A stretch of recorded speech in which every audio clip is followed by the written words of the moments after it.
Olá, seja bem-vindo a mais um Talk Podcasts Inteligentes, onde a gente trata aqui de diversos assuntos, assuntos que têm relevância no seu dia a dia e assuntos que podem fazer você pensar um pouco mais a respeito de tudo aquilo que nós tratamos aqui. Vamos falar hoje do mercado imobiliário?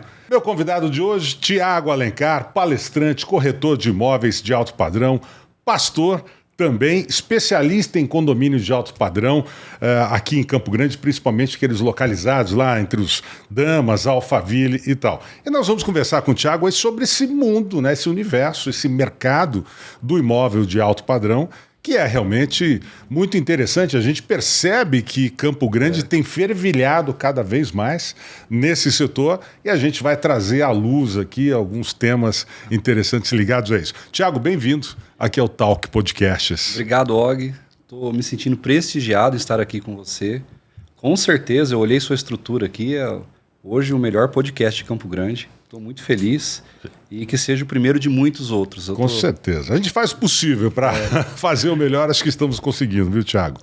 Tiago, vamos falar um pouco desse mercado em Campo Grande, que eu tomei um susto quando eu voltei para Campo Grande, alguns anos atrás. Eu passei 10 anos fora e, de repente, eu vejo uma cidade tomada de empreendimentos imobiliários, principalmente, né, edifícios, prédios que vão desde estúdios a apartamentos com 300, 400 metros quadrados. Isso me surpreendeu, porque eu saí daqui e não era assim. O que aconteceu, vamos colocar, de 10 anos para cá, que Campo Grande teve esse boom imobiliário gigantesco? Og, o que nós percebemos hoje no mercado, quando você olha de uma forma mais regional, o mercado aqui de Campo Grande, esse boom imobiliário, ele é um mercado que ele é formado por ciclos imobiliários. Uhum. Se nós pegarmos aí, Og, de 3 décadas para cá, de 30 anos para cá, a gente observa que o mercado ele funciona em padrões parecidos. Às vezes nós achamos que por causa da mudança de governo, a gente pode viver coisas imprevisíveis. Ou está melhor, ou está pior. Exato, mas se você fazer uma análise de décadas, o mercado ele vem se comportando de uma forma parecida, independente do governo que está ali. Uhum. E nós aqui em Campo Grande, nós estamos vivendo essa transição, onde muitas pessoas que moravam em lugares bem localizados, aqui no Jardim dos Estados, Chácara Cachoeira, Campo Grande culturalmente está vivendo esse movimento dos condomínios fechados. Isso está acontecendo de aproximadamente 10 anos. As pessoas estão buscando um pouco mais de segurança e conforto também. Então, né? as pessoas, hoje, as pessoas elas estão preferindo até ficar um pouco mais longe, perdendo um pouco até na localização, mas estão preferindo a segurança, o convívio social também. Né? Os pais querem que os filhos brinquem com amigos que eles sentem mais confiança. Então, um condomínio ele proporciona tudo isso. Então, esse movimento das pessoas saindo das áreas nobres e indo para os condomínios fechados, nós percebemos que de 10 anos para cá o mercado é de condomínios, tanto condomínios de casas térreas quanto os verticais, a gente percebeu que teve um aumento bem grande aí nessa área. Agora, eu vejo uma coisa que, quer dizer, para mim, como leigo, né, apenas tendo um pouco conhecimento como investidor apenas, eu vejo algumas coisas que me surpreendem. Por exemplo, lança-se um empreendimento imobiliário onde a unidade custa na faixa de 3 a 5 milhões de reais. E vende-se tudo antes do prédio começar a ser levantado.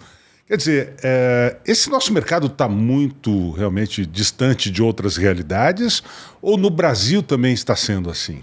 Mas o que nós percebemos, é que existe um mercado que tem um funcionamento muito padrão, mas também existe uma característica muito regional, certo? Aqui em Campo Grande, por exemplo, nós temos aí condomínios igual ao Alphaville, que há 6 anos atrás um terreno custava 150 mil reais. Uhum. Hoje você não encontra terrenos por menos de R$500 mil sendo vendidos. Sim, houve uma hipervalorização. Exato. Então, assim, realmente a gente percebe que Campo Grande, entre as capitais brasileiras, nós temos aí Camboriú, como a capital brasileira com o metro quadrado mais valorizado hoje do Brasil. E onde, inclusive, tem uma grande carteira de sul-mato-grossenses lá, pelo que eu sei. Muitos compram aqui. Mas Campo Grande ele está aproximadamente em 8º lugar no Brasil em termos de valorização por metro quadrado. Olha que interessante. Então é uma cidade que as pessoas escolhem vir morar para cá. Nós percebemos que todos os empreendimentos que lançam aqui dão certo. Eu não me lembro, Og, de um empreendimento em Campo Grande que foi lançado e faliu, que não teve êxito. Estacionado. Eu não vi, eu não lembro. Dos últimos 15 anos para cá, todos que foram lançados deram certo. Então o nosso mercado local aqui ele é muito promissor. O que as pessoas que estão à procura de imóveis hoje, qual é o foco delas? O que elas mais estão procurando na hora de buscar fazer uma aquisição de imóvel? É moradia, é investimento? Hoje, Og, por exemplo, nós temos o que os clientes mais procuram quando compram um imóvel. Existe uma parcela para moradia e para investimento, mas eu percebo assim, os clientes eles entram numa casa, eles querem amplitude. Você lembra aquela época de uma casa cheia de paredes, quartinhos espalhados para toda a casa? Isso acabou. Esse negócio dos filhos ficarem distantes do pai, mexendo no celular, escondido num quarto, é algo que toda família está evitando. Então, assim, menos parede, mais amplitude e mais proximidade com a família. Então, eu vejo assim, hoje os casais falam, Thiago, eu quero casa integrada.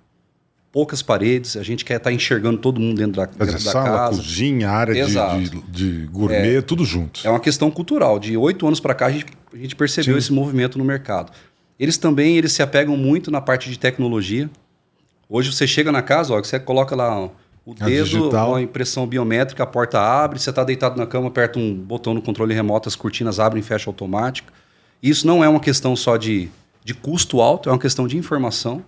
Por exemplo, no meu escritório, eu coloquei agora em todas as portas lá do escritório, paguei acho que R$250 em cada fechadura digital. É o mesmo preço. E tudo comandado pela Alexa, né? Ou por um outro sistema parecido. É o mesmo preço que uma fechadura convencional, praticamente, e acabou a chave, acabou o molho de chave, trouxe muito mais facilidade para o dia a dia. Então, os clientes eles estão antenados na amplitude, na tecnologia. Hoje, empreendimentos que investem em tecnologia estão saindo na frente. Alguns ainda estão parados no tempo, achando que isso vai aumentar muito o custo da obra. E esses estão ficando para trás. Paisagismo também, Og, é uma coisa que eu percebi bastante. Um dos mercados que mais cresceu hoje na área da arquitetura foi o mercado de paisagismo hoje. Quem investe mudou muito. Não sei se você lembra, há 15 anos atrás o paisagismo era uma graminha baixinha, sim, um coqueirinho, um pinheirinho e estava lindo. Já deu. Não, hoje nós temos projetos aí de R$200 mil só de paisagismo em uma casa. Quase o preço de um apartamento popular. Puxa, é verdade. É porque as pessoas elas estão priorizando esse contato com a natureza. Isso traz um certo conforto, um aconchego, né, para o imóvel. Exato. A planta, o verde faz isso. Eles querem se desconectar do barulho de buzina de carro, trânsito. Eles querem se desconectar desse ambiente do centro da cidade e eles querem chegar em casa e descansar. Então, assim, é diferente. Hoje o paisagismo, aquelas árvores espessas na beira da piscina, aquelas folhagens com cara de floresta. Então, os clientes estão buscando muito paisagismo hoje. E condomínio fechado. Hoje os clientes querem muito condomínio fechado. Claro. Hoje é uma tendência mesmo do mercado. Aí você me perguntou qual que é a maior demanda hoje para investimentos ou moradia? Ainda moradia. Quase 80% moradia e 20% investimento. Que é a realização do sonho, né? Da casa própria, digamos assim, da pessoa morar num condomínio ainda bacana. É a maior demanda. Tiago, você falou da questão da tecnologia e tal. A automação residencial que está crescendo cada vez mais, quer dizer, você cada vez mais automatizar a sua casa, isso hoje é uma condição quase que sine qua non para a venda de um imóvel. Se aquele imóvel tem isso, as pessoas dão... Você tem duas casas, uma do lado da outra. Se essa aqui, as duas são do mesmo preço, mas essa agrega automação, energia fotovoltaica e tal, isso faz diferença. Hoje ainda, Og, por exemplo, no mercado, vamos falar do mercado de alto padrão em Campo Grande, algumas unidades, tem muitas unidades ainda que é um mercado que pode ser explorado. Quando você vai em São Paulo, por exemplo, no mercado de alto padrão, é quase que... É como ter uma água aquecida hoje numa casa. Sim, quase que obrigatório. Campo Grande está sendo emplacado ainda. Por falta de informação, as pessoas ainda não estão implantando. Não é caro. Não é caro. Hoje, numa casa de milhões, hoje você com um sistema de automação básico, mas que funciona muito bem, atende bem, hoje com um valor aí de 50, 80 mil reais, você consegue colocar. Automatizar toda a casa, portas, janelas, você olha para todo o benefício que traz, parece que é alto valor. Mas na hora da venda, a casa é vendida muito mais rápido. Muito mais rápido. Essa tecnologia enche os olhos do cliente. Sim. Eu mostro duas casas iguais. Duas pelo mesmo preço. E uma com automação, essa aqui fica... O tempo é recorde de venda. Então eu acredito assim que vai agilizar muito o processo de venda quem investir nisso hoje, né? Tiago, nós tivemos recentemente uma mudança aí no sistema de financiamento de imóveis, principalmente nos imóveis de maior valor, onde reduziu-se, né, a porcentagem de financiamento do imóvel. Antes você poderia financiar até 70%, caiu para 50%. Você acha que isso atrapalha um pouco o mercado, não? Com certeza, Og. Hoje até os clientes que têm condição de comprar uma casa sem precisar de financiamento financiam. Muitos entendem que comprar através de financiamento, o juro é mais barato você comprar com financiamento e trabalhar com aquele recurso, investir em outro lugar. Sim. Então, quando o mercado ele é ditado através dos financiamentos imobiliários, quando a taxa está alta, o mercado para. É um dos pontos assim que mais referencia o mercado hoje, é o crédito. Se a dificuldade do crédito está maior, o mercado sente imediatamente. Você, por exemplo, esse anúncio foi recente, você já sentiu isso no mercado de Campo Grande ou ainda não? Eu não senti tanto porque o meu mercado é mais voltado para o alto padrão. E no alto padrão não foi tão impactado dessa forma. Ainda você consegue crédito com uma totalidade maior. Agora, para aquisição da primeira moradia, esse mercado mais popular, eles estão sentindo muito. A primeira aquisição, né? Eles estão sentindo muito para esse mercado popular. Tiago, a gente sabe que, por exemplo, no ramo automotivo, a melhor época para comprar carro, às vezes, é depois da virada do ano, porque nesse período que nós estamos agora, está todo mundo procurando, então aumenta a procura, obviamente, a oferta fica meio estagnada e o preço sobe. Qual é a melhor época, qual é o melhor tempo que a gente tem para comprar imóvel? Existe um período específico do ano para isso? Existe, Og. Por exemplo, não um período do ano.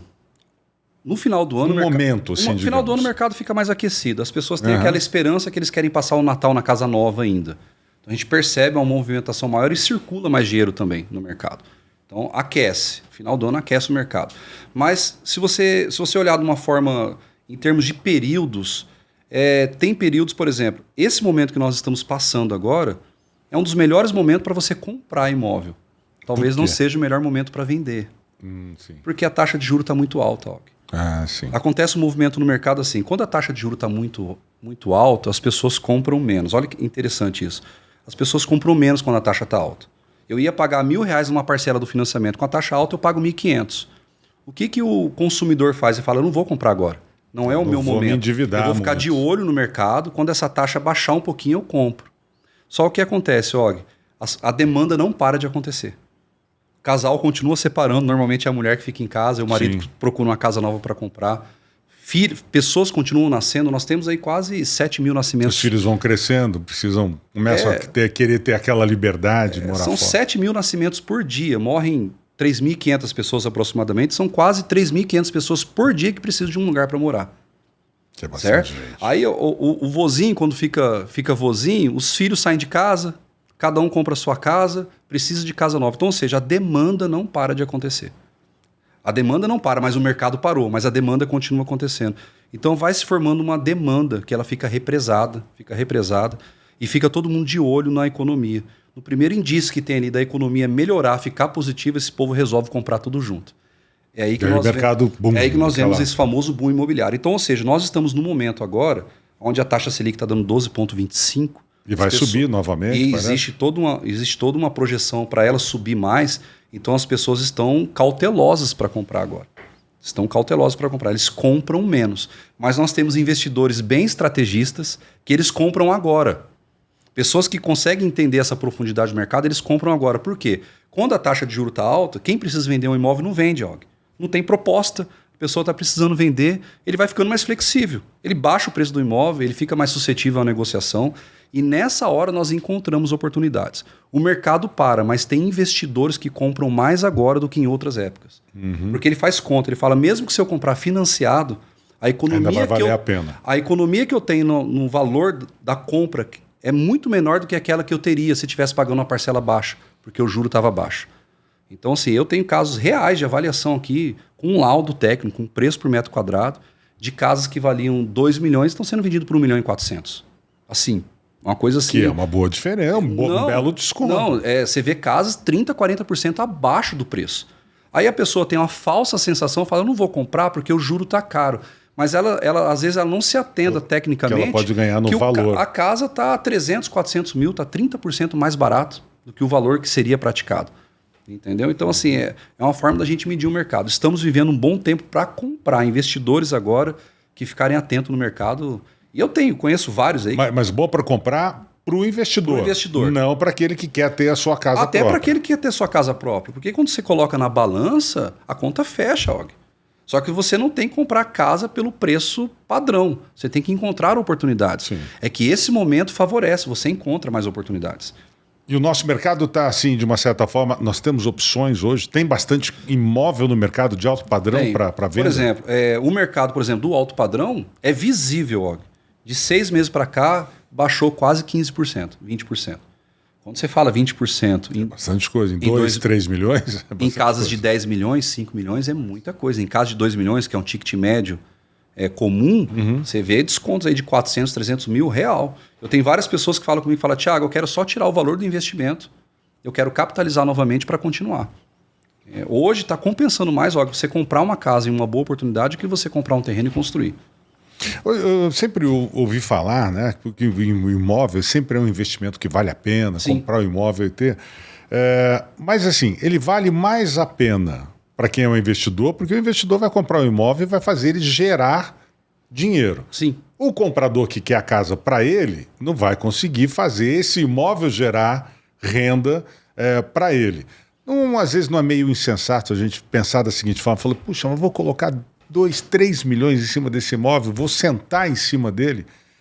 Não é muito mais vantajoso, não. Eu vou comprar esse imóvel de 3 milhões, vou alugar ele por 5, 6, 7, 8 mil reais por mês, que é mais ou menos, né, os 3% e tal. Tudo bem, é abaixo de um financiamento, é abaixo de um investimento no mercado financeiro e tal. O que a pessoa deve pensar na hora de fazer esse investimento? Quem é que deve comprar a casa para si financiada e quem é que realmente pode ter essa liberdade de que não, vou comprar e vou botar para alugar e vou continuar morando no meu apartamentozinho de 100 metros quadrados? Sim. Og, eu percebo assim, se a gente fizer cálculo, se você fizer cálculo... Ponta do lápis ali. Talvez você colocar 4 milhões no imóvel, talvez não seja a melhor estratégia. Pode ser que você avalie assim, mas Og, não adianta, o coração fala. A compra da casa é mais emocional, né, do que racional. A pessoa quer ter a casa dela. A pessoa quer ter a casa dela. E quando a pessoa está no momento de compra, ela compra. Independente de momento, ela quer realizar aquele sonho.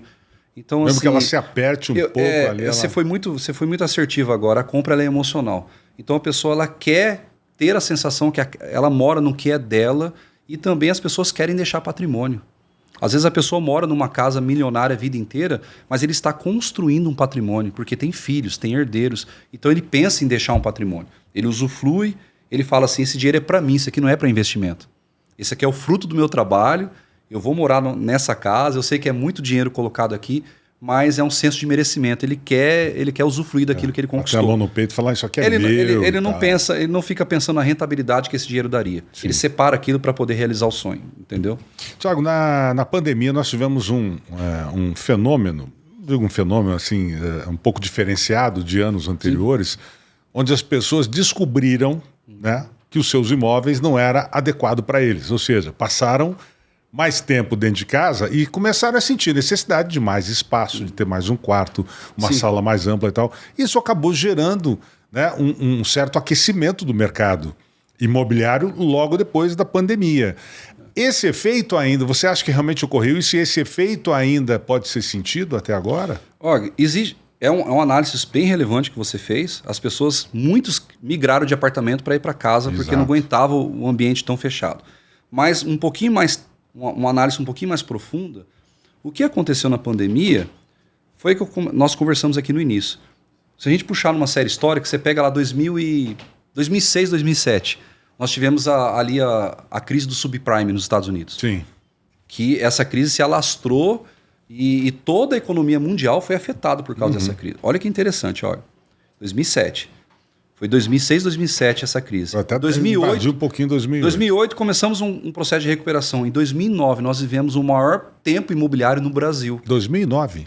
Olha que interessante. Por que aconteceu isso? Aquilo que eu falei, as pessoas param de comprar na crise. A demanda vai represando. E depois ela vem. Quando a economia volta, ela volta de uma vez. Aí se você vir caminhando, se você vir na linha do tempo fazendo uma retrospectiva, 2016, acho que é 2016, 2017 teve um impeachment aqui no Brasil. Exato. Vai cair em cima da pandemia que você falou. 2016, 2017 impeachment. Foi um dos primeiros anos que segurou. O PIB fechou negativo no país. E isso não é comum. Foi um dos poucos anos que o PIB fechou negativo. Foi no impeachment. 2018 começamos um processo de recuperação. 2019 veio a pandemia, a guerra, o mercado imobiliário explodiu. Eu vivi agora esse mercado imobiliário 2019, eu nunca vendi tanto, e eu nunca vi outros colegas venderem tanto como nesse momento. Então parece que é contraditório. Fala, puxa, por que numa guerra, na pandemia, as coisas ficaram tão positivas? Porque se você quer entender o que está acontecendo no mercado imobiliário, você tem que olhar um pouquinho para o passado. Há 3 anos atrás estava tendo uma crise, a demanda ficou represada. Quando o mercado recuperou em 2019. Mesmo com pandemia, com guerra e com tantas questões políticas, o mercado, quando é para acontecer, acontece. E na pandemia, acho que muita gente também sentiu isso. Eu preciso trocar de imóvel, só que eu não vou fazer esse investimento. Vamos ver o que vai virar.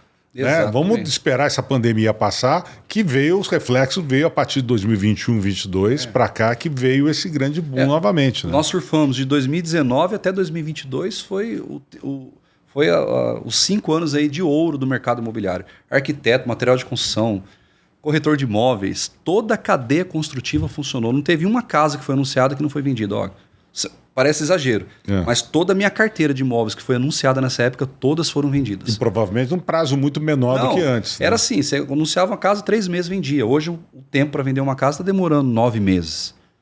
Esse é o prazo mais ou menos médio, no alto padrão. Hoje, mas demorava de 60 a 90 dias no máximo nessa época. Então assim, aí as pessoas são muito românticas, né? O corretor acha que vai ficar milionário, o arquiteto acha que... porque as pessoas vivem aquele momento. Só que nós temos que entender que o próximo ciclo está vindo. Daqui a pouco todo mundo compra. É o que estamos vivendo agora. A inflação sobe porque a demanda aumenta muito, o preço dos imóveis sobe. Aí o Banco Central tem que impor medidas para poder equalizar a equação, aí as pessoas param de comprar de novo. Então, Og, é cíclico isso. É certo o que eu estou falando. Eu já estou há 15 anos no mercado imobiliário. Daqui 3 anos, vão ter milhares de famílias que não compraram imóvel, vão precisar comprar. E o mercado volta a aquecer novamente. Então, o mercado imobiliário ele não fala muito sobre rapidez, ele fala muito sobre permanência. O profissional do mercado imobiliário que persevera tem sucesso. Que entende esses ciclos, ele tem sucesso, ele chega mais longe. A gente está vendo, né, esse boom de construções surgindo para todos os lados em Campo Grande. Você não tem o receio de que isso venha a ser uma bolha daqui mais algum tempo? Por exemplo, nós estamos com um governo que ora acerta de um lado, ora erra, as medidas agora de enxugamento de gastos não foram bem recebidas, dólar disparou. Qual é a previsão que você tem? Qual é o futuro que você vê para esse mercado, com tudo isso que a gente está vivendo agora, pelo menos para esses próximos 2 anos? O futuro que eu vejo é o futuro que eu sempre vi. É o que sempre aconteceu. Desde o tempo dos primórdios, lá das cavernas, o ser humano precisa de um lugar para morar.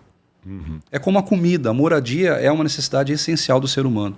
Nós temos demanda. Para todos esses condomínios que estão sendo lançados, parece que é um exagero diante da situação econômica que a gente está vendo, mas nós temos demandas. Por exemplo, para condomínios fechados em Campo Grande de alto padrão, nós temos vida ainda para mais aproximadamente 14 anos de mercado aqui em Campo Grande. 14 anos? Tranquilamente. Só de condomínios fechados. Se nós olharmos o Parque dos Poderes, hoje está cheio de condomínios fechados. Sim. Porque essa análise já foi feita por estudiosos. Porque existe essa demanda, entendeu? Então, assim, às vezes dá essa cautela, vai ter muito imóvel, vai ter pouca procura e vai ter uma bolha. Eu não acredito que isso no mercado nosso brasileiro e até aqui de Campo Grande isso não acontece. Bom, aconteceu e eu não vejo possibilidade. Mudando um pouco o foco do nosso bate-papo aqui, a gente sempre soube que a mulher sempre respondeu, de uma certa forma, por 70% da decisão da compra de um carro, de um imóvel, da compra de um pacote de viagem. Então a mulher, mesmo lá em casa, ela manda. São vocês que decidem, né, de uma certa forma. Mudou alguma coisa nesse mercado imobiliário? Como tem sido o papel da mulher hoje? Está mais, digamos assim, decisivo? Olha, sua pergunta é tão interessante. Hoje nós temos aproximadamente 5 milhões de investidores no Brasil. 30% são mulheres. Olha, investidores. Exato, investidoras. Nunca tivemos uma estatística parecida como essa. Médicas, advogadas, arquitetas, funcionárias executivas de alto escalão. Então, as mulheres cada vez mais estão empenhando um papel de investidor bem relevante no mercado. E mesmo quando elas não são investidoras, quando ela vem ali com a família, ela correspondendo ali no âmbito familiar, como a esposa, pelo menos todo marido inteligente deixa a mulher escolher. Ah, com certeza. Imagina, não vamos entrar em discussão, não. Você morar 30 anos numa casa e a mulher falando que você comprou a casa errada. Então, assim, os homens inteligentes, eu percebo isso. eles deixam a mulher escolher. E elas têm um olhar muito diferente, Og. Eu sei que quando eu vou mostrar uma casa, o homem fica ali na churrasqueira, olha a piscina, ele olha toda a casa. Ele quer saber da área de lazer. Aí eu acompanho a esposa, eu vou andando atrás dela na casa, ela tá medindo a profundidade do guarda-roupa para ver se cabe a coberta, ela olha o quarto para ver se a king, se a cama dela cabe ali dentro, ela quer saber da posição solar, ela consegue imaginar as crianças brincando na casa, a família usufruindo, vivendo ali no imóvel. Então, ou seja, ela tem um olhar muito mais apurado. E o profissional que entende do gosto feminino, que consegue agradar a mulher, ele ganha a venda. Hoje Quer dizer, o corretor, na hora de mostrar o imóvel, ele tem que focar na mulher, no que a mulher está atenta, na verdade. Ele precisa convencer a mulher. A mulher é determinante. Ele precisa ganhar a mulher na venda. Se ele conseguir fazer isso, a venda é dele. É certo que isso acontece. Que engraçado, eu dou aula de comunicação, né? Sim. E eu tenho a comunicação e oratória, eu tenho um curso voltado para corretores de imóveis, especificamente. Que bacana. Já dei um treinamento para o pessoal do Cresce, Sindimóveis e tal. E tem uma coisa que eu falo muito, que é a questão da comunicação. Sim. Com as pessoas, né? O corretor, eu falo isso, não deve ser aquele vendedor de loja que ficar passando informação enquanto as pessoas estão olhando, o casal está olhando o imóvel, não ficar falando e dados técnicos, o piso é disso, a altura aqui, o pé direito é não sei o que, porque as pessoas querem sonhar, querem ter aquela imaginação e cada um, seja marido ou mulher, né, prestar atenção naquilo que lhes é mais conveniente. E aí tem uma história engraçada, né? Que eu sempre falo, olha, cuidado quando vocês vão tentar angariar a empatia, a simpatia da pessoa, de repente você vira para o marido e fala assim, olha, imagina você, né, sentado aqui na beira da piscina, fazendo um churrasquinho gostoso, curtindo com os seus amigos. E aí teve um caso, um corretor que me contou, que um corretor foi fazer isso, e o marido virou e falou assim, olha, infelizmente não vai ser possível, porque nós somos vegetarianos. Acho que ele deve ter perdido a venda ali. Mas assim, é a questão do trato, é saber entender exatamente, primeiro, acho que o que o casal, que aquela família está buscando. Como é que você analisa, né, ou como é que você tem essa comunicação com o teu cliente antes de oferecer uma lista de imóveis para serem vistos? Olha, eu levo comigo assim um fundamento que funcionou. Eu falo até para os nossos seguidores que estão vendo aí, nós temos uma conta bem bacana no Instagram, com quase 120 mil seguidores, tem vários depoimentos aí, são quase 40 milhões de negócios nos últimos meses, e eu tenho uma forma de trabalho que deu certo, Og. Você quer vender casa? Para de vender casa. Vende sonho. Para de vender, porque às vezes eu vejo alguns colegas trabalhando, pelo amor de Deus, eu não estou desmerecendo a classe, claro. Mas vendendo a metragem do piso. O piso é 62 centímetros por 62 centímetros, o pé direito tem 4,54 de altura, o cliente às vezes ele nem entende disso. É lógico que é importante você ter esse conhecimento, mas você ter esse conhecimento é um caminho para venda. Sim. Porque para você dominar é saber exatamente o que você tem na mão. Exato. O cliente compra, ele quer saber como que vai ser o filho dele brincando com os filhos do vizinho no condomínio, ele quer imaginar a família ali em volta da piscina. Eu percebo assim, Og, nesses 15 anos trabalhando, que o verdadeiro luxo é você estar próximo das pessoas que você ama. Uhum. No final da história, afinal é uma história só. As pessoas eles querem viver esses momentos. Não é o condomínio fechado, não é uma casa de alto padrão, é o que aquilo proporciona para ele na família. Então o corretor ele tem que entender, ele vem de experiências, ele vem de sonhos, aquilo que você falou foi muito legal. O cliente ele precisa estar emocionado ali, porque ele precisa viver aquele momento. Então, temos que ter essa visão. Falar a verdade, sabe, Og? É uma coisa assim que eu prezo muito. O corretor quer vender.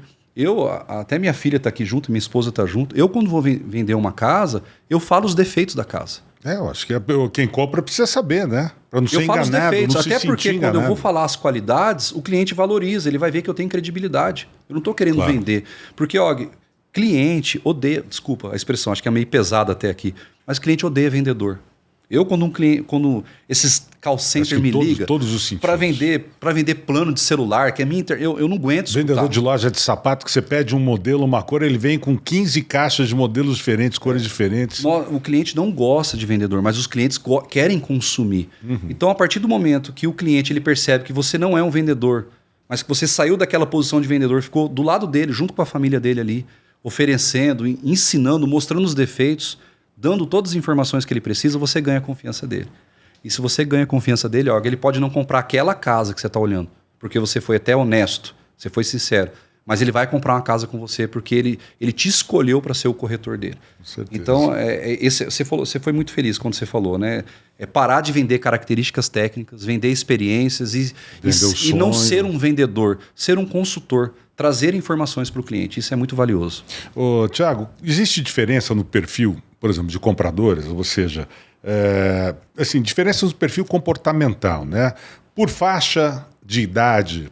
Por exemplo, o investidor ou o comprador mais jovem, na faixa ali de seus 30 anos, tem muita diferença do comprador dos seus 50, 60 anos e tal, que você tem que trabalhar e analisar e conhecer muito bem esses perfis? Interessante essa pergunta. E olha só como que os tempos mudam em pouco tempo. Porque eu não sei se eu estou tão velho, mas eu percebi essas mudanças no mercado. O público jovem, há 10 anos atrás, eles compravam mais. Olha que interessante. Hoje eles estão comprando menos. Estão indo mais para a questão do aluguel, de não ter o patrimônio, aquela coisa. Sabe o que está acontecendo, Og? Hoje, olha só que interessante, as famílias têm acesso a uma formação acadêmica mais fácil hoje. Então os jovens estão preferindo se formar, ter uma certa direção, uma estabilidade na vida para depois ir para casa própria. Eu percebo que antigamente, acho que as coisas eram tão difíceis, acho que era tão difícil dentro de casa e fora de casa, que a dificuldade era tão grande que falava, eu vou sair logo para ver se melhora. Isso. E os jovens enfrentavam a vida mais cedo, querendo, com a ânsia de progredirem na vida. Hoje as coisas estão um pouco mais organizadas, então eles querem sair com mais organização. E aonde que isso refletiu no mercado imobiliário? Esse mercado da primeira aquisição, que é conhecido esses programas Minha Casa Minha Vida, eles diminuíram esse mercado para um público mais jovem. Jovenzinho de 19, 25 anos estão comprando menos do que há 10 anos atrás. E um público mais maduro, a geração X aí, por exemplo, dos 60 para cima aí, esses estão comprando mais. Olha que interessante. Há um tempo atrás, os vozinhos de antigamente, ele ficava numa casa a vida inteira, Og. Passava 20, 30, 40 anos numa casa. Tiro pela minha avó. Nascia e terminava a vida numa casa. Hoje em dia não, eles estão mais dispostos, estão com smartphone, estão viajando o mundo, tem mais informação, tem mais saúde, são mais saudáveis fisicamente também. Então eles têm mais disponibilidade para enfrentar uma mudança. Você vê que eles estão mais dinâmicos hoje. Então, e isso também gerou uma demanda no mercado. Então o mercado jovem compra menos e o mercado mais maduro gera uma demanda, porque ele vende a sua própria casa para ir para um imóvel mais barato, que aquela casa ficou grande, um imóvel mais barato, mais econômico, mais funcional, certo? Então gera uma demanda na casa que ele deixou e uma demanda na casa que ele está comprando. E o que isso reflete, Og? Só para a gente concluir esse raciocínio que é legal. Nós estamos vivendo a época do consumidor do imóvel. Aquele negócio de você chegar num decorado para ver um apartamento e o corretor chegar lá para te atender e falar, Og, eu vou te vender um apartamento de 5 suítes porque um dia sua família pode crescer, isso não cola mais. Não acontece mais. Hoje nós estamos consumindo imóvel. O cliente, ele consome o imóvel conforme o momento que ele está vivendo a vida dele. Não, e quando ele vai no imóvel, ele já tem todas as informações possíveis a respeito daquele imóvel, ele já viu tudo pela internet, só vai lá para ver detalhes. Tem muita informação. Se é uma família com um filho só, ele compra um apartamento com 2 quartos. Se um dia vier um segundo filho, ele muda. Ele pega esse apartamento, coloca como parte de pagamento e vai para um imóvel de 3 quartos. Então ele consome o imóvel conforme o momento que ele está vivendo a vida dele. Ele não vai se planejar, eu vou ter 2 filhos daqui desse espaço de 10 anos, ele não vai ficar 10 anos. Então, uma dica para os corretores, querer empurrar a planta futura para momentos atuais, não cola mais.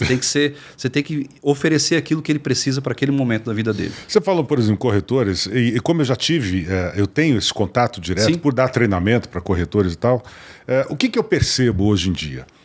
Ou você tem corretores... Porque parece que a profissão se banalizou um pouco. Parece que tem muita gente hoje, e eu vejo que aconteceram com amigos meus, que não deram certo na sua profissão, foram demitidos daqui, de um emprego, de um serviço público, virou corretor de imóvel.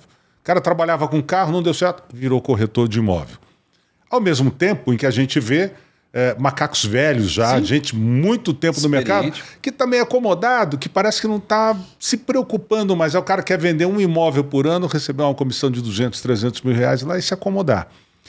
Qual é a dica que você dá exatamente, por exemplo, principalmente para essa turma que está vindo para o mercado, não o cara que perdeu o emprego, nem nada que cara que não teve o que fazer, mas aquele que está se formando, lá está tirando, né, o TI que fala, né, o Cresce, está tirando, né, está virando técnico lá imobiliário. Qual é a dica para esse pessoal que está chegando com vontade no mercado? Eu vim de uma família Meu pai era corretor de imóveis e quando ele vendia casa, ele ficava na Barão do Rio Branco, no calçadão, com um jornal na mão e os corretores se encontravam ali. Sim. É lógico que eu usei um exemplo bem... É antigo, mas era emblemático, né? Daqui de Campo Grande. Exato.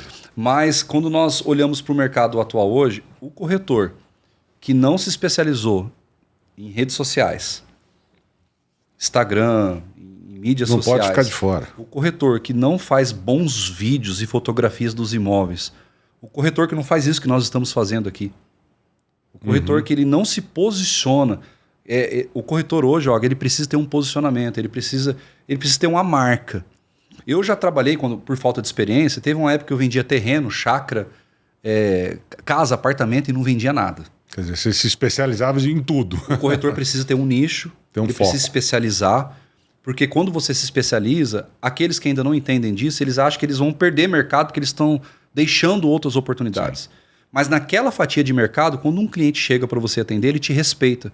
Porque você conhece aquele mercado mais do que qualquer outra pessoa. Então hoje, se especializar é uma dica. Queira nichar o seu mercado, ou trabalho com apartamento, ou com condomínios fechados, ou com Minha Casa Minha Vida. E não só nichar, você tem que subnichar. Além de você escolher um mercado, você tem que ainda segmentar dentro desse mercado. Quanto mais especialista você for, mais autoridade você tem, mais credibilidade você conquista no mercado e as vendas acontecem com o tempo. Eu tenho ouvido certos coaches, né? Vou até fazer assim, porque são coaches que não são coaches, na verdade. E eles dizem o seguinte, não, porque falando de corretor de imóveis, né? Porque o corretor de imóveis precisa sempre estar bem vestido, ele precisa estar de blazer para atender um cliente, ele precisa ter um carro bacana para impressionar o cliente, porque o cliente vai ver que ele supostamente tem sucesso. É isso no mercado ou realmente o cliente que está querendo comprar um imóvel, ele está pouco se importando com a situação do corretor? Infelizmente, no mundo dos negócios, a aparência influencia muito. Só que ela não dita a regra. Não é determinante. Ela não é determinante. Quando eu olho para um profissional que está bem arrumado num carro bom, ele me passa uma primeira boa impressão. Se o corretor está num carro muito velho, eu sei, eu vou até dar um exemplo, acho que é um pouco engraçado. Eu morava numa casa muito simplesinha, casa dessas Minha Casa Minha Vida. E na primeira oportunidade eu comprei uma Mercedes nova. Mas continuava morando na casinha ali, da Coab. Parecia incoerente. Sim. Mas eu sabia onde eu queria chegar. Foi feito muito de forma intencional. Então eu quis passar essa boa impressão para o cliente. Mas isso ali nos primeiros instantes. Depois o cliente vê quem que você é. Lógico. Você precisa ser coerente. Você precisa mostrar conhecimento. Se você chegar bem arrumado num carro bom e depois você não passar a confiança, você não ser um especialista naquilo, tudo aquilo que você construiu com a sua boa imagem, ela vai se desfazendo. Então o importante é você manter uma boa impressão, sim. Eu acredito que é relevante. E você também assegurar isso como um bom profissional, tendo conhecimento, no atendimento, sendo ético. O cliente, ele vai... Nos primeiros instantes, acho que assim, sempre quando a gente atende um cliente, as 4 primeiros imóveis que você mostra, o cliente não está comprando a casa. Ele está o tempo todo te olhando. Ele está te analisando primeiro o cliente compra você, depois ele compra o imóvel. Depois que ele compra você, que ele vê que você é uma pessoa confiável, que ele pode confiar, aí é a hora de você começar a vender o imóvel, entendeu? Hoje em dia eu já não me preocupo tanto. Eu posso andar com um carro mais simples, claro. Eu já estou com uma carteira mais... Você já criou, exato, mas assim... Uma imagem. Mas você fez uma pergunta, é até meio chato de responder, mas a aparência influencia, Infelizmente, o mercado imobiliário ele é ditado pela a aparência, essa imagem profissional, ela influencia. O cliente ele te julga por aquilo que ele vê, infelizmente. É uma realidade. Você sabe que muitas vezes, e eu conto essas histórias dentro do meu treinamento, principalmente para corretores, porque um aperto de mão pode estragar um negócio. Exato. E eu conto exemplos de gente que estava lá com um contrato para ser assinado, num aperto de mão mal dado, mal feito, o cliente se sentiu inseguro e pulou fora. Quer dizer, todo esse comportamento do corretor acho que influencia na venda. Eu acho que principalmente, eu passei por algumas experiências, Thiago, assim, muito interessantes durante a busca de uma casa em 2019, justamente pouco antes da pandemia. Onde eu teve alguns corretores que me atenderam e onde a gente chegava no imóvel, o corretor nunca tinha entrado naquele imóvel para me apresentar. Ele entrou, esse imóvel entrou para a gente ontem, eu nem vim aqui no imóvel. Aí a gente entra no imóvel sujo, cheio de probleminhas e tal, e aí você pergunta informações para o corretor, ele não sabe, olha, eu não sei direito, aí você viu o corretor ligando para a imobiliária para pedir informações a respeito de coisas que você perguntou para ele, enfim, isso é um erro muito grande nesse mercado, né? Insegurança. Provavelmente você não comprou a casa Não, com esse corretor. com esse corretor não. Passa em segurança. Você primeiro confia na pessoa, depois você compra. Ó. Porque, depois que você conquista o cliente, chega uma hora na sua caminhada ali com o cliente, porque é uma caminhada, você vai vendo várias casas. Sim. O cliente ele cria um relacionamento com o corretor, porque ele sai várias vezes com aquele mesmo corretor. Chega uma hora ali nessa caminhada, que se a sua credibilidade ela for... Se você conseguiu conquistar a credibilidade que você precisa ter no negócio, chega uma hora que o cliente pergunta para você, Thiago, qual casa eu compro? E é interessante, eu já tive experiências de ele deixar as 3 melhores casas por último ali, ele perguntar, Thiago, qual é a melhor casa? Eu falo, olha, é a minha opinião, mas você fica à vontade para decidir. Eu prefiro a casa A, por exemplo. E no final o cliente escolhe a A. A opinião do corretor ajuda, às vezes, na indecisão. Eu percebo que foi construído um relacionamento ao longo de várias casas mostradas, dos exemplos que eu dei, eu mostrei defeito das casas, eu falei o que era bom, o que não era. Eu mostro uma casa e eu falo a história do construtor, quantas casas ele já fez, qual que é a procedência desse imóvel. Eu falo, essa casa que nós não vamos ver porque tem um problema de documentação. Então, ao decorrer do processo, ele falou, eu posso confiar nesse cara. Então, chega uma hora que ele pergunta, qual é a sua opinião? E é muito feliz. Eu fico muito feliz quando eu vejo que a minha informação ajudou o cliente a realmente tomar uma decisão. E qual é a estratégia, por exemplo? Eu tenho 4 casas para mostrar para um cliente que está decidido realmente a fazer um negócio. Começo mostrando das melhores para as piores ou ao contrário? O que você acha que dá mais certo ou depende do cliente também? Parece que eu estou fazendo uma jogada maliciosa aqui de venda, mas mostra feia para depois vender a bonita. Mas não porque você quer criar uma ilusão na cabeça do cliente, não é isso. É porque o cliente não tem experiência. Muitas vezes, na grande maioria, não tem experiência com aquele mercado. Você mostra aquilo que sabe que não é para ele. Quero te dizer que isso aqui não serve para você. Eu já mostrei a boa, e o cliente gostou. Eu já mostrei a melhor casa no começo. Ele falou, nossa, maravilhosa. Mas ele não criou uma referência do que é ruim. Então ele só vai saber o que é bom quando ele souber o que é ruim. Então quando você mostra a casa ruim, você faz ele criar um parâmetro que realmente ele está fazendo a decisão, ele está tomando a decisão certa. Mostrar a casa feia e deixar a última para o final não é uma jogada de vendas. É para você fazer o cliente passar por um processo de aprendizagem, para realmente ele ter certeza que ele está fazendo a escolha certa. É isso. Então, uma dica que eu daria, faz um plano de visita com 4 casas, começa pela casa mais simplesinha e você vai escalando. Você vai mostrando a segunda melhor, a terceira melhor e a quarta. Quando chega na quarta, ele vai falar, realmente, essa é a melhor casa. Ele compara preço, ele compara qualidade e ele fica mais maduro para tomar uma decisão. E o consumidor hoje, o comprador do imóvel, ele está realmente bem informado? Quando ele chega no imóvel, ele já pesquisou sobre aquele imóvel, já viu na internet, já entrou no Google Maps, viu localização, posicionamento de sol. Realmente eles estão... Hoje o comprador, ele está assim? Muita informação. Os clientes entram no meu carro, eles têm uma folhinha. Ele sabe o metro quadrado, a casa que tem o melhor acabamento, preço por metro quadrado, ele conhece tudo. Ele já chega e fala, Thiago, eu quero ver essa e essa casa. Ele já chega muito... Porque ele já tem informações precisas muito decidido, sobre porque ela. A internet nos trouxe muita informação hoje. Então, realmente mudou. Há 20 anos atrás, uma casa custava 1 milhão aqui e a do lado custava 700 mil e o cliente não sabia. Ele não encontrava as oportunidades. Ele sabe, né? Hoje não. Hoje o cliente ele erra muito menos, porque tem muita informação. Com certeza. Tem virado uma polêmica, a gente tem visto muito na internet isso, aquela questão do comprar um imóvel financiado ou entrar num consórcio.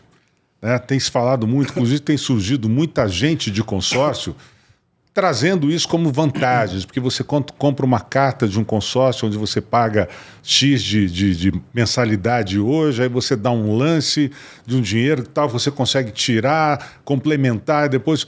O que na verdade, falando para o consumidor hoje, para quem está interessado em comprar uma casa, o que é mais vantajoso? Por exemplo, um exemplo no momento que nós estamos vivendo agora. O consórcio pode ser, eu estou indo até contra o meu negócio, mas a gente precisa ser transparente. Por exemplo, o consórcio agora, ele é uma boa opção. Você paga com uma taxa reduzida, eles vendem uma taxa administrativa, entendeu? E talvez na contemplação você pegue uma fase melhor do mercado, entendeu? O financiamento, o melhor tempo para você comprar é quando as taxas estão baixas. Eu tenho clientes agora que eu atendi, infelizmente, é uma realidade que a gente está vivendo, que eu atendi agora, que ele fala, Thiago, essa mesma casa, há 2 anos atrás eu pagava R$5.000 na parcela, hoje eu estou pagando 9. Então, dependendo do plano de financiamento que você está adquirindo, não é o momento de você comprar financiado. Mas o consórcio pode ser uma boa saída. Entendeu, Og? Mas, em contrapartida, tem aquilo que eu te falei. Você encontra casas que estão a 30%, 40% abaixo do preço. Então, você consegue encontrar oportunidades que, em tempos de juro baixo, você não encontraria também. Então, por isso que é importante a gente analisar bem o contexto, né? Qual que é a necessidade. E agora eu vou te fazer uma outra pergunta que talvez, né, pode ser da mesma forma também, que vá contra realmente o mercado em que você atua. Mas se fala muito nisso, comprar ou alugar. Ou seja, eu tenho 2 milhões para comprar um imóvel.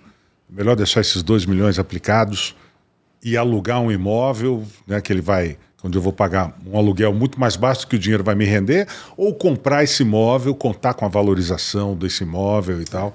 Eu acho que são questões... Eu uso um exemplo bem pessoal mesmo, que eu não tenho problema nenhum em me expor.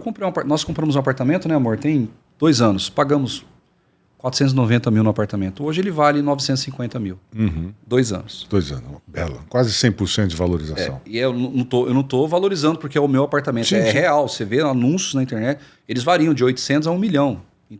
Então, assim, o investimento dobrou nesse tempo. Às vezes eu fico pensando, nossa, eu pago uma parcelinha, às vezes, cara, no financiamento. Mas quando eu olho para o meu patrimônio, o tanto que ele valorizou na compra, eu defendo muito a compra, Og. Porque o patrimônio está sempre valorizando. O seu imóvel valoriza, a terra nunca deixou de valorizar. Entendeu? Então, assim, eu gosto muito da ideia de investir comprando, financiado, porque o imóvel, além dele se pagar, ele valoriza muito. Entendeu? Então tem isso. Eu acho que é o momento de cada pessoa também, exato, né? Querer entrar nesse mercado hoje. E você acha que tem muita gente ainda crua entrando, por exemplo, no mercado imobiliário, digo, no investidor, que erra em algumas aquisições e tal? Quer dizer, está faltando para esse pessoal uma consultoria um pouco mais apurada, por exemplo, como essa que você pode dar para as pessoas? Eu tenho farmacêuticos que viraram construtores, lojista que vende roupa, construindo casa para vender. Então, tem alguns aventureiros, tem pessoas que entram despreparadas. E na época boa, todo mundo curte a época todo mundo surfa, e tem retorno, né? surfa. Mas agora quem fica são realmente os profissionais. Quem está se mantendo agora no mercado imobiliário, na cadeia geral, arquitetos, construtores, corretores de imóveis, engenheiros, são aqueles que realmente já construíram uma estabilidade. Esses que estão entrando muito sem experiência, quem está entrando agora no mercado vai sentir um pouquinho de dificuldade. Não é a melhor fase. Você já conhece esse mercado há quanto tempo? Já falou que seu pai 16 anos, 16 anos. Só que, por exemplo, eu estou vivendo uma fase no mercado agora que eu estou contratando mais 2 funcionários. Esse ano agora gastamos quase 50 mil com equipamentos, com câmeras parecidas com essa para fazer filmagem das casas. O mercado não está bom, mas a gente está investindo. O corretor ele tem que entender aquilo que eu falei sobre os ciclos. Se ele tiver essa visão, ele investe agora. Agora é hora de captar imóveis, encher a prateleira de imóveis, é hora de organizar os processos por dentro da sua empresa, é hora de você aperfeiçoar a forma de atendimento, se especializar nas redes sociais, na produção de vídeos, porque quando o mercado melhorar, você já vai estar preparado. Então, nós temos que ter essa visão. Eu estou investindo muito agora porque eu sei que eu vou colher frutos um pouco mais para frente. Que mudanças significativas você viu dentro desse mercado nesses 16 anos de atuação? O que você acha que foi mais, assim, digamos assim, mais evidente nesse mercado, que transformou realmente? Nós tivemos uma época há 8 anos atrás, onde o mercado popular ele prevaleceu em Campo Grande.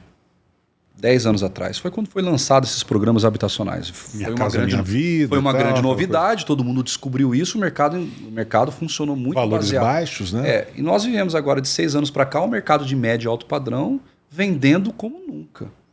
É só olhar para os condomínios. Os condomínios estavam vazios. Sim, verdade. Alphaville tinha 42 casas. Hoje cada condomínio não tem menos do que 300 casas construídas em 3 anos. E são 4 hoje com um quinto. Um condomínio, virou um verdadeiro canteiro de obras aquilo lá. Teve uma época que estava em cada condomínio 90 casas construindo simultaneamente. Entendeu? Então, assim, nós percebemos um crescimento muito grande no médio e alto padrão, certo? E nós percebemos há 8, 10 anos atrás um crescimento muito grande no mercado popular. Então, realmente, a gente vê o mercado caminhando diferente nesses segmentos, né? Ao decorrer dos anos. E qual é o teu positivismo em relação a isso por esses próximos anos aí que nós vamos enfrentar aí? Pelo menos pelo mais 5, 10 anos. Olha, é aquilo que eu comentei. Se você quer olhar para o futuro, Tiago, qual que é a sua expectativa para o futuro? Você tem que entender um pouquinho do passado. Crises, nós vivemos momentos de crise, momentos positivos no mercado, crise. Nós estamos vivendo agora um momento onde o mercado está tentando se encontrar. Taxa Selic estava em 2023, 13,75. Loucura isso. Loucura. E agora a nossa taxa Selic está dando 12,25. Então saímos de um cenário muito negativo, 2023, e estamos caminhando, o mercado está tentando se encontrar. Estamos longe ainda de um cenário, de uma taxa mediana que seria 8%, certo? Mas a fase pior eu acredito que nós já passamos hoje. Então eu acredito que para os próximos 10 anos ainda aí, nós vamos viver pelo menos mais uns 3 ciclos imobiliários de alta no mercado. Com certeza. Tanto é que investidores estão comprando terreno agora, construindo para entregar daqui 4 anos. E os imóveis em lançamento são todos vendidos no lançamento. Então, assim, ninguém parou de acreditar no mercado. A resposta está aí, a gente enxerga isso, né? Qual é hoje o perfil de imóvel que mais se vende em Campo Grande? O perfil do imóvel que mais se vende, ele é proporcional ao ticket do salário mediano das pessoas. Certo? Então, hoje, o maior volume hoje da população campograndense, mas isso como uma amostra também a nível nacional, as pessoas com um nível de salarial mais baixo é a maior forma hoje, a maior parte da população. Então, o mercado que atende os assalariados, eles têm uma tendência a ter um volume maior de negócio. Quanto maior o salário, maior o ticket de compra. Menor é a quantidade, menor é o volume de negócios para esse mercado. Enquanto eu vendo 10 casas de 100 mil reais, eu vendo uma de 1 milhão. Entendeu? Certo. Então, assim, por quê? Porque esse público aqui tem uma faixa maior de pessoas que ganham. É um público mais amplo, né? É um público mais amplo. Então, como esse público com salário, com ticket de salário menor é maior, o volume de vendas para esse público é maior. Entendeu? Então, o público que ganha mais é menor. Então, o volume de vendas é menor, é proporcional. A gente tem percebido também, Tiago, que alguns empreendimentos têm apostado muito nos imóveis considerados assim, os estúdios, né? Imóveis na faixa de 45 metros quadrados até 65 metros quadrados, apartamentos pequenos, mas com uma bela infraestrutura de piscina, clube e tal, que até são chamados os condomínios clubes, né, que a gente já tem visto por aqui. Isso você acha que é uma tendência a se manter daqui para frente? Apartamentos pequenos, para gente que está começando, o casal sem filhos, o cara ou a mulher solteira que está se dando bem na vida. Que análise que você faz? É uma tendência, mas dentro dessa tendência tem uma informação tão regional nossa que você vai achar curioso. Talvez você não tenha ouvido falar isso. Campo Grande é uma das capitais que tem a maior quantidade de divórcio no Brasil. Já. Nós somos a capital do divórcio. Isso eu já tinha dado, inclusive, no meu programa da rádio. Nossa, e por ser a capital do divórcio, esses fretes deram muito certo.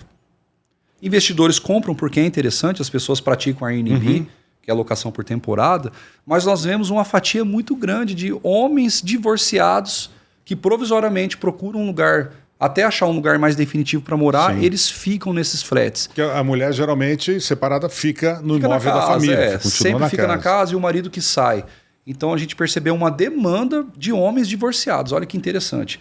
A gente não poderia falar isso, essa estatística não é comum em outros lugares, mas é uma característica da nossa terra.